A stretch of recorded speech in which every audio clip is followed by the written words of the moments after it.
চশমা museum, a house of world class, জলট্যাক মোড়, বহরমপুর মডার্ন হোটেলের সামনে। ইউসুফ পাঠানের সমর্থনে বহরমপুরে মেগা রোড শো করলেন তৃণমূল কংগ্রেসের second in command Abhishek Banerjee. এদিন দুপুর 2:30 নাগাদ বহরমপুর ব্যারাক স্কোয়ার মাঠের অস্থায়ী হ্যালিপ্যাডে নেমে সেখান থেকে রোড শো শুরু করেন। টেক্সটাইল কলেজ মোড়, মোহনা বাসস্ট্যান্ড, বাবুলবোনা হয়ে বিষ্ণুপুর কালীবাড়ি মাঠে রোড শো শেষ হয়। কালীবাড়ি মাঠে কর্মী সমর্থকদের উদ্দেশ্যে সংক্ষিপ্ত বক্তব্য রাখেন। হাই ভোল্টেজ বহরমপুর এবার পাখির চোখ তৃণমূলের কাছে। শেষ প্রচারে এসে দলের সেকেন্ড ইন চিফ কি বার্তা দেন সেদিকেই সমর্থকদের চোখ কান খোলা ছিল। রোড শোয়ে হাজার হাজার মানুষের ভিড় আছড়ে পড়ে কালীবাড়ি মাঠের সভায়।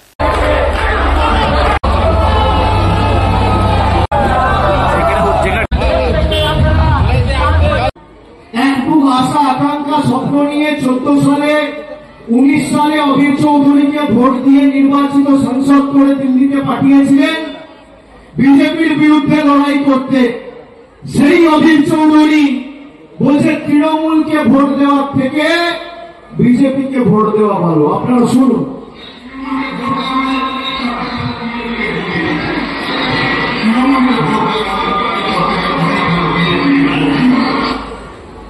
আরেকবার শুনুন।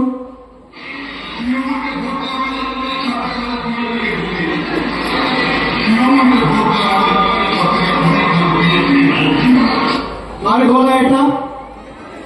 কার গলা? বলছে তৃণমূলকে ভোট দেওয়ার থেকে ভালো বিজেপিকে ভোট দিয়ে দিন। কে বলছে? কে বলছে? আমি কংগ্রেস সমর্থকদের জিজ্ঞেস করতে চাই, যারা এত দিন ধরে সিপিএম এর বিরুদ্ধে লড়াই করেছেন, এই টেক্সটাইল মোড় যেখান থেকে আমরা সভা শুরু করেছি, সিপিএম এর হাড়মাত্রা সভা করে কংগ্রেসের কর্মী নেতা সমর্থকদের মুন্ডুপাত করতো এক সময়। আমরা আজকে এখানে যারা দাঁড়িয়ে আছি, যে আমাদের এমএলএরা দাঁড়িয়ে আছে, আমরা সবাই কংগ্রেস থেকে রাজনীতি শুরু করেছি। এমনকি মমতা বন্দ্যোপাধ্যায়ের রাজনৈতিক লড়াই কংগ্রেসের হাত ধরে শুরু হয়েছে।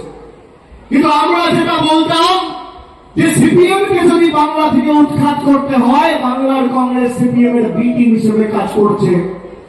আমরা কোনদিন বাংলার কংগ্রেস হয়ে সিপিএম কে উৎখাত করতে পারবো না। 1998 সালে মমতা বন্দ্যোপাধ্যায় তৃণমূল কংগ্রেস তৈরি করলেন। পরবর্তীকালে যারা সিপিএম এর বিরুদ্ধে লড়াই করেছিল আদর্শকে সামনে রেখে, আজকে কংগ্রেস সমর্থক কর্মীরা কি দেখছেন?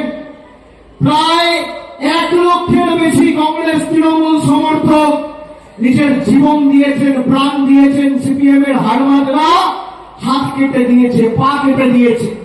আমতার কেন্দুয়াতে ঘণ্টেশ্বর বাগ বলে একজন ব্যক্তি আছে, হাত চিহ্নে ভোট দিয়েছিল বলে সিপিএম এর হাড়মাত্রা হাত কেটে দিয়েছিল। আর তার নেতা অধীর চৌধুরী আজকে এই টেক্সটাইল মোড়ে মোহাম্মদ সেলিমের হাত ধরে গলায় কাস্তে হাতুড়ি উত্তরীয় পড়ে মিছিল করছে। কাস্তে হাতুড়ি তারার সাথে মিশে গেছে অধীর চৌধুরীর কাটা হাত। আর আদর্শ বিসর্জন দিয়ে অধীর বাবু খাচ্ছে সাইবাড়ির রক্ত মাখা ভাত। এই হচ্ছে অধীর চৌধুরী আদর্শ। অধীর চৌধুরী 6 মাস আগে বক্তব্য রাখতে গিয়ে বলেছিল, অভিজিৎ গাঙ্গুলি যদি ভোটে দাঁড়ায় সবার আগে ভোট আমি দেব। আপনারা শুনেছেন সেই বক্তব্য?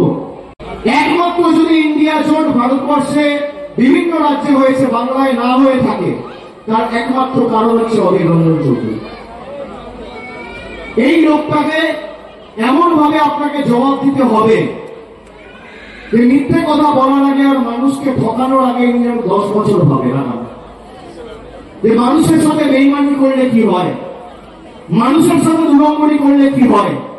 যে বিজেপির প্রার্থী তাকে অধীর চৌধুরী ভোট দিতে বলছে, বিজেপিকে ভোট দিতে বলছে।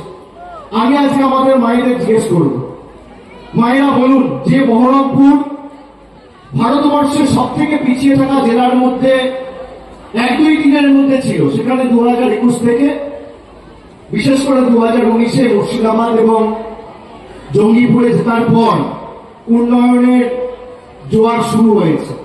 সেই সার্বিক উন্নয়নের জয়যাত্রা যাতে অব্যাহত থাকে, ত্বরান্বিত থাকে, আপনারা 22টা আসনের মধ্যে 20টা আসনে তৃণমূল কংগ্রেসকে জয়যুক্ত করেছিলেন। এবার বহরমপুর থেকে 2.5 লক্ষের বেশি ব্যবধানে ইউসুফ পাঠানকে তৃণমূলের প্রার্থীকে জেতাতে হবে।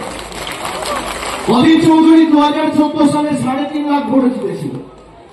2019 সালে প্রায় 80,000 ভোটে জিতেছিল, মানে 5 বছরে 3 লাখ ভোট কমেছে, 2.5 লাখ ভোট কমেছে।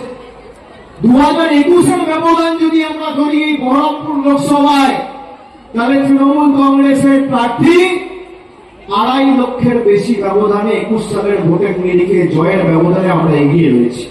সেটাকে বাড়াতে হবে, 10,000 হলেও বাড়াতে হবে, এবং যে যে ভাষায় বোঝে তাকে সে ভাষায় জবাব দিতে হবে। আগামী 4 তারিখ যখন ভোট বাক্স খুলবে, বিজেপি আর বিজেপির এজেন্টরা যেন চোখে পদ্ম ফুলের জায়গায় সর্ষে ফুল দেখে, আর দিল্লিতে যেন ভূমিকম্প হয়, এটা সুনিশ্চিত করতে হবে। আর বহরমপুরের সার্বিক উন্নয়নের দায়ভার আমি আমার কাঁধে তুলে নিয়ে যাচ্ছি। আমি যেভাবে ডায়মন্ড হারবার মডেল করে দেখিয়েছি, আগামী দিন আপনারা ইউসুফকে জেতান। আমি ইউসুফ ভাইকে বলছিলাম नीचे बसे कि आपका जीत सुनिश्चित है। मैं लोगों का जो समर्थन आपके प्रति और तृणमूल के प्रति देख रहा हूं, लेकिन आपको एक वादा करना होगा कि जिस तरीके से लोगों ने आपको प्यार दिया है, काम करके लोगों के साथ रह के ये वादा आपको निभा के उनको ये लौटाना होगा।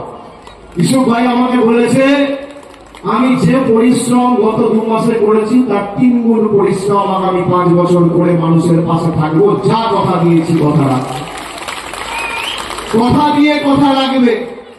আর দায়ভার তো আমি আমার কাঁধে তুলে নিয়ে যাচ্ছি।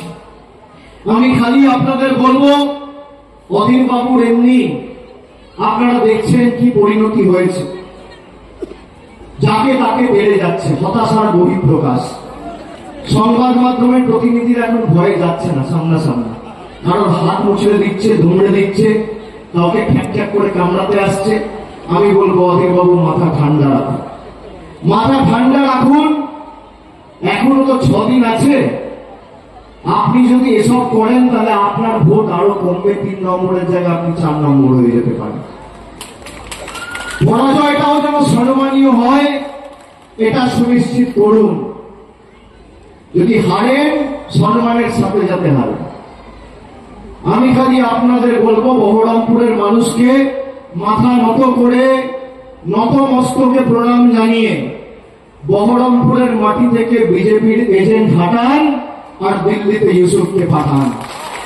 বহরমপুরের মাটি থেকে বিজেপির দালালদের হাঁটান আর ইউসুফকে দিল্লিতে পাঠান। আগামী দিন 13 তারিখ মাথা উঁচু করে আমার আপনার সবার প্রার্থী, জোড়া ফুলের প্রার্থী, তৃণমূল কংগ্রেসের প্রার্থী, মমতা বন্দ্যোপাধ্যায়ের প্রার্থী, বহরমপুরের প্রার্থী ইউসুফ পাঠানকে ঘাসের উপর জোড়া ফুল চিহ্নে ভোট দিয়ে বিপুল বিপুল বিপুল ভোটে জয়যুক্ত করুন।